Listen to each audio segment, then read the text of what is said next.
Hello everyone, मी जाकीर शेख, संचालक vision academy Gokunda Kinwat. तर विद्यार्थी मित्रांनो, आजच्या या व्हिडिओमध्ये आपण वनरक्षक भरतीचा 9 ऑगस्ट 2023चा पेपर अभ्यासणार आहोत. शिफ्ट क्रमांक 1चा, ज्याच्यामध्ये इंग्रजीचे 15 प्रश्न आहेत. अपेक्षा करतो की तुमचा अभ्यास सुरळीत चालू असेल आणि आम्ही जे बनवत असलेले व्हिडिओ तुमच्या अभ्यासासाठी युजफुल होत असेल अशी अपेक्षा करतो. आणि येत्या काळात जी होणारी भरती आहे त्याकरिता मन लावून अभ्यास करा, PYQ सॉल्व्ह करा, व्होकॅब्युलरीवर लक्ष द्या आणि त्याचबरोबर अभ्यासाला सातत्य ठेवा. सुरुवात करूया पहिल्या प्रश्नाला. पहा, पहिला प्रश्न काय म्हणतो? Select the most appropriate option to fill in the blanks. रिकाम्या जागी योग्य शब्द फिल करायचा आहे. आणि सदरील जो प्रश्न आहे हा प्रश्न कशावर आधारित आहे? आर्टिकल्सवर आहे. कशावर आधारित आहे? आर्टिकल्सवर आहेत. Dash dash prize for dash dash best student was given to Riya. बरोबर आहे ना? रियाला सर्व उत्कृष्ट विद्यार्थीचा पुरस्कार दिला गेला.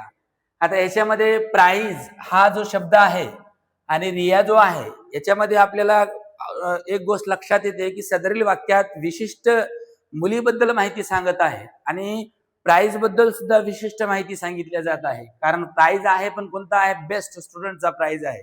आणि कोणाला मिळाला? रियाला मिळाला. म्हणजेच इथं दिलेली जी माहिती आहे ही माहिती कशी आहे? निश्चित स्वरूपाची आहे. निश्चित स्वरूपाची आहे. म्हणून माहिती जर निश्चित स्वरूपाची असेल तर आपल्यालाही माहित आहे तिथं आपण डेफिनेट आर्टिकल द यूज करतो. म्हणजेच पहिल्या इथं जो आहे इथं the prize for the best student was given to Riya. Option number 1 is correct आहे. राईट, हे एक लक्षात ठेवा. जर वाक्यामध्ये निश्चित माहिती असेल तर डेफिनेट आर्टिकल एकमेव आहे जो द म्हणून ओळखला जातो, तिथं द चा वापर आपल्याला करावा लागेल. नेक्स्ट क्वेश्चन पहा. समोरचा क्वेश्चन काय म्हणलेला आहे? Arrange the sentence in correct order. पहा, आता हा जो सदरील उतारा आहे हा पॅसेज जो आहे पॅराजंबलवर आधारित आहे आणि खूप सोपा प्रश्न आहे. आणि या प्रश्नामध्ये आपल्याला सर्वात प्रथम हे लक्षात ठेवावं लागेल की सदरील 4-5 जे ऑप्शन्स आहेत, 4 ऑप्शन कशाविषयी माहिती देतात आणि कोणता कंटेंट याच्यामध्ये मेन्शन केलेला आहे. तर हे 4 ऑप्शन जर लक्षात घेतलो तर आपल्याला एक गोष्ट लक्षात येईल की इथं आपले हे जे 4 सेंटेन्स आहे मेन कशावर आधारित आहे की ज्याच्यामध्ये बघा आवर सोलार सिस्टम. बरोबर आहे ना? आपली सोलार सिस्टम विषयी बोललेलं आहे. आपली जे काही सौर ऊर्जेची जी सिस्टीम आहे जवळपास 4.5 बिलियन इयर्स ॲगो, म्हणजे 4.5 बिलियन पूर्वी पासून हिचं अस्तित्व होता.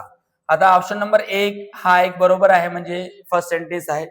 त्याच्यानंतर सेकंडला आपल्याला हा सेंटेन्स येईल की but what exactly is the solar system, की हे सोलर सिस्टीम आहे तरी काय आहे. म्हणजेच ए, त्याच्यानंतर सेकंड आहे डी. मग सोलार सिस्टीम काय आहे हे एक्सप्लेन करण्यासाठी इथं सी जो आहे हा सांगतो इट कन्सिस्ट, याच्यामध्ये काय आहे ते ऑफ आवर सन. त्याचबरोबर 8 मेन प्लॅनेट, 8 ग्रह असेल, ज्याच्यामध्ये मेर्क्युरी असेल, व्हेनस असेल, Earth, Mars, Jupiter, Saturn, Uranus आणि नेपच्यून असेल. हे झालं. आणि त्याच्यानंतर there are also moons, dwarf planet, asteroids, comets, rocks and dust. हा 4 नंबरला येतो. म्हणजेच ए डी सी आणि त्याच्यानंतर काय आहे B. A D C B. Option number कोणता आहे ते ए डी सी बी म्हटल्यानंतर पर्याय क्रमांक काय आहे इथं 4 जो आहे हा करेक्ट आहे. तर हा जो उतारा जो दिलेला आहे हा उतारा कोणाविषयी बोलत आहे की आपल्या सोलर सिस्टीमची इथं माहिती देणारे हे आहेत. आणि अशा प्रकारच्या क्वेश्चन्सला आपल्याला 4ही ऑप्शन केअरफुली रीड करावं लागेल. त्यानंतर आपल्याला एक लॉजिक लावावं लागेल की सदरील प्रश्न किंवा सदरील वाक्य कशाविषयी माहिती देत आहेत. मग त्याचा योग्य तो क्रम लावावा लागेल. सुरुवातीला कर्ता, क्रियापद, कर्म, नंतर रिमेनिंग वाक्य. मग रिमेनिंग वाक्य जोडताना त्याच्यामध्ये कंजंक्शन येतात. जसं सेकंड सेंटेन्स जोडलं इथं आपण बट आलेला आहे, बट समोर अजून त्याची इन्फॉर्मेशन दिलेली आहे, एक लक्षात ठेवा. त्यानंतर नेक्स्ट क्वेश्चन काय म्हणलेले पहा. Select the most appropriate option to fill in the blanks. The grey coloured house at the corner of the street is dash dash. बरोबर आहे ना? हा जो क्वेश्चन आहे हा क्वेश्चन एक प्रोनाउनवर डिपेंड आहे. कशावर डिपेंड आहे? प्रोनाउनवर आधारित हा प्रश्न आहे. आणि इथं आपल्याला प्रॉपर 4 ऑप्शन पैकी एक चूज करायचा, मी, माइन, माय आणि मायसेल्फ. तर याच्यामध्ये ऑप्शन नंबर 2 इज करेक्ट आहे. याच्यामध्ये आपल्याला माइन हा शब्द घेता येतो. का the grey coloured house at the corner, त्या कोपऱ्याकडे असलेला ग्रे कलरचा हाऊस तो कोणाचा आहे? माझा आहे. Is mine. स्ट्रीट म्हणजे रस्ता ज्याला म्हणतो आपण. आता माइन जो आहे, माइन मी पासून काय म्हणलेला आहे? माइन बनलेला आहे, बरोबर आहे ना. आणि याच्यामध्ये काय आहे, आपण याला मालकी दर्शवण्यासाठी वापरतो. काय दर्शवण्यासाठी वापरतो? मालकी दर्शविण्यासाठी वापरतो आपण. मालकी दर्शविण्यासाठी वापरतात. आणि याला इंग्रजीमध्ये काय म्हणतात? पॉझेसिव्ह म्हणतो आपण.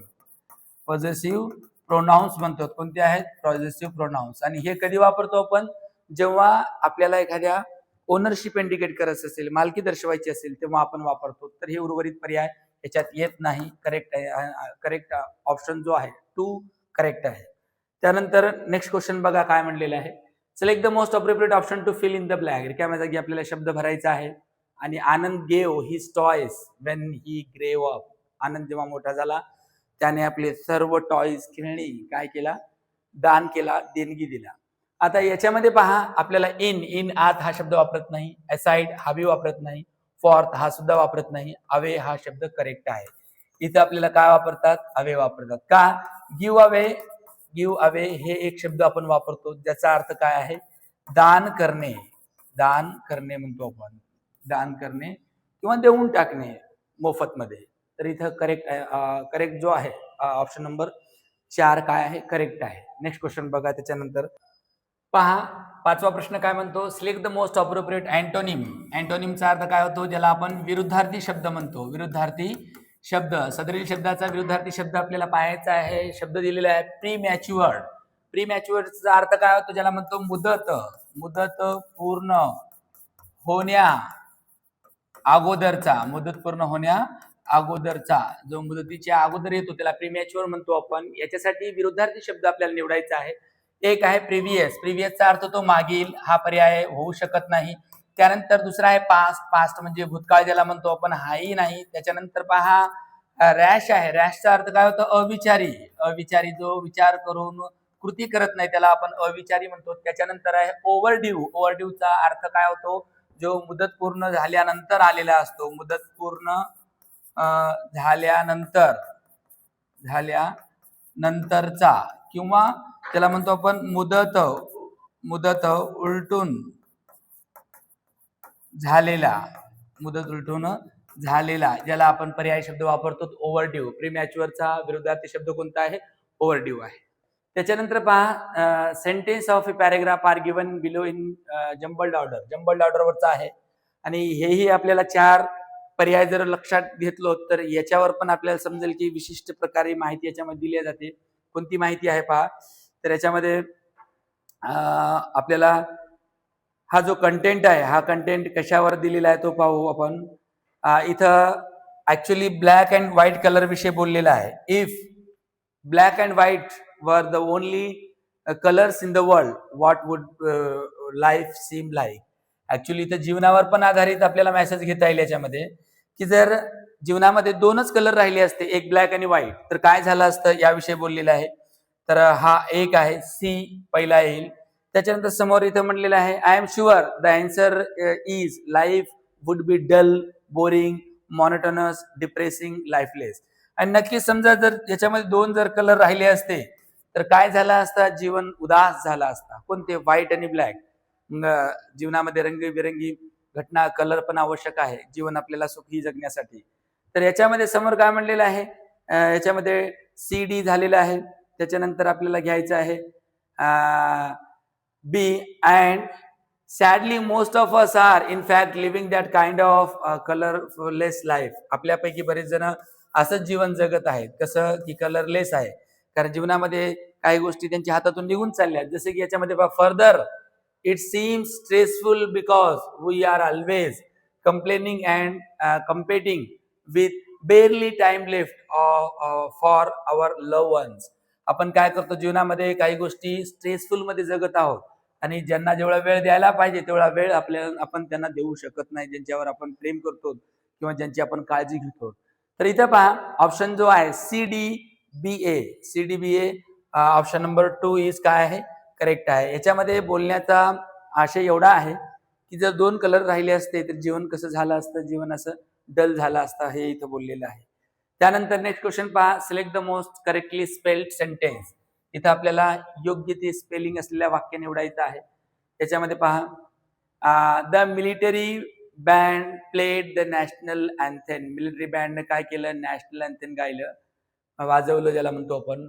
तर मिलिटरी इथं स्पेलिंग ही चुकीची आहे मिलिटरीची. त्याच्यामध्ये सेकंड जे आहे MILITARY ही स्पेलिंग करेक्ट आहे. आपल्याला योग्य ते स्पेलिंग निवडायचे आहे. याच्यामध्ये MILL येत नाही आणि MILTARY हे सुद्धा नाही. तर याच्यामध्ये आपल्याला मिलिटरी या शब्दाची काय करायची, स्पेलिंग प्रॉपरली फाइंड करायची आहे. बाकीच्या याच्यातली जे उर्वरित जे वर्ड्स आहेत सेंटेन्स मधले ते सर्व करेक्ट आहेत. नेक्स्ट क्वेश्चन बघा काय म्हणलेलं आहे. Select the most appropriate option to fill in the blank. Ananya is only child.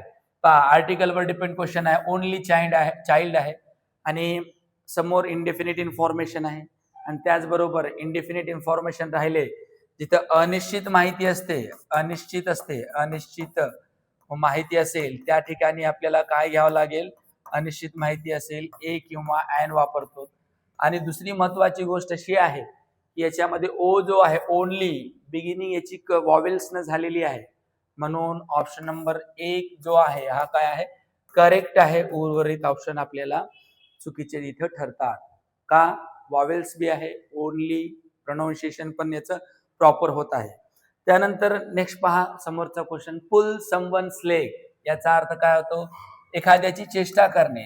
एखाद्याची चेष्टा करणे ज्याला म्हणतो आपण, एखाद्याची चेष्टा करणे ज्याला पुल समवन लेग म्हणतो आपण. बरोबर आहे ना. याचा आपल्याला म्हणीचा आपल्याला योग्य तो अर्थ निवडायचा आहे. Be angry with someone. Be angry म्हणजे रागावणे, अँग्री म्हणजे रागावणे, हा पर्याय येत नाही. फाईट विथ समवन, कोणासोबत तरी लढणे, फाईट बी येत नाही कारण याच्यामध्ये चेष्टासाठी आहे. टीज समवन, टीज म्हणजे ज्याला आपण चिडवणे म्हणतो. टीज म्हणजे काय आहे, चिडवणे.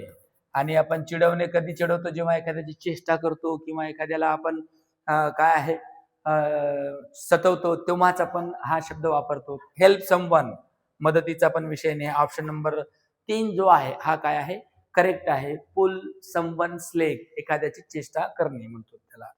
त्यानंतर पहा, प्रॅक्टिस मेक्स परफेक्ट. बरोबर आहे ना. सरावाने काय होते, सरावाने अचूकता येते, सरावाने काय येते, अचूकता येते, परफेक्शन येते. कोणतीही गोष्ट आपल्याला यशस्वी करायची असेल, आता तुम्ही भरतीची, वनरक्षक भरतीची तयारी करत आहात, तुम्हाला पण प्रॅक्टिस खूप करावं लागेल. कशाची, क्वेश्चन पेपर्सची, PYQची. मग अभ्यास केलेल्या घटकाचं पूर्ण रिव्हिजन करावं लागेल. कारण सरावाला पर्याय नसतो. सरावामध्ये काय असते, परफेक्शन असते. कारण सराव जर केलो, जितका आपण सराव केलो तेवढे चुका आपल्या टाळतात. म्हणून कोणताही क्षेत्र असेल त्याच्यामध्ये सराव आवश्यकता आहे. मग या म्हणीचा, प्रोवर्बचा आपल्याला योग्य तो अर्थ आपल्याला व्यक्त करणारा ऑप्शन आपल्याला निवडायचा आहे. Practice takes a lot of time. प्रॅक्टिसनं लॉट ऑफ टाइम, एफर्ट्सचा विषय इथं येत नाही. To practice we need perfect equipment, हा सुद्धा नाही. A coach should teach one how to practice, नाही. Perfection can be reach only by practice, yes, only by practice. Option number 4 is correct. कारण परफेक्शन तेव्हाच येतो तेव्हा आपण ज्याची चांगल्या प्रकारे प्रॅक्टिस करतो. तोंडानं बोलण्यानं परफेक्शन येत नाही, त्याला प्रत्यक्ष सराव करावाच लागतो. Option number 4 is correct. त्याच्यानंतर पहा समोरचा क्वेश्चन काय म्हणलेला आहे, रिकाम्या जागी आपल्याला योग्य शब्द फिल करायचा आहे. She was getting late for work. तिला कामावर जायला उशिरा होत होता, म्हणून विद्या लेफ्ट इन हरी. ती कशात होती, घाईमध्ये होती. इथे आपल्याला रिझन दाखवायचं आहे. रिझन करीत ऍट वापरत नाही, किंतु परंतु बट वापरत नाही, जर तर इफ वापरत नाही. याच्यामध्ये ऑप्शन नंबर 4 काय आहे, सो करेक्ट आहे. कारण दर्शवण्यासाठी वापरलेलं आहे. एक प्रकारचं काय आहे इथं, कारण आहे. याच्यामध्ये कोणतं कारण आहे, she was getting late for work. कामावर जायला तिला उशिरा होत होता, म्हणून ती काय करत होती, ती घाईमध्ये होती. ऑप्शन नंबर 4 करेक्ट आहे. त्यानंतर नेक्स्ट क्वेश्चन बघा, इथं 12वा प्रश्न आहे. अंडरलाईन केलेल्या ग्रुप ऑफ वर्ड्स साठी योग्य तो आपल्याला वर्ड्स फिल करायचा आहे. त्याच्यामध्ये Neelam's cheerful and friendly nature attracts everyone. पहा, नीलमचा चीरफुल अँड फ्रेंडली नेचर सर्वांना काय करतो, तो अट्रॅक्ट करतो. त्याच्यामध्ये गम आहे पहा, ग्लमचा अर्थ काय होतो, ज्याला आपण म्हणतो एक प्रकारचं उदास म्हणतो, बरोबर आहे ना. ग्लुमी, ग्लुमी म्हणजे काय आहे, निराश म्हणतो ज्याला आपण, निराश. आणि सलनचा अर्थ काय होतो, ज्याला आपण नाराज म्हणतो.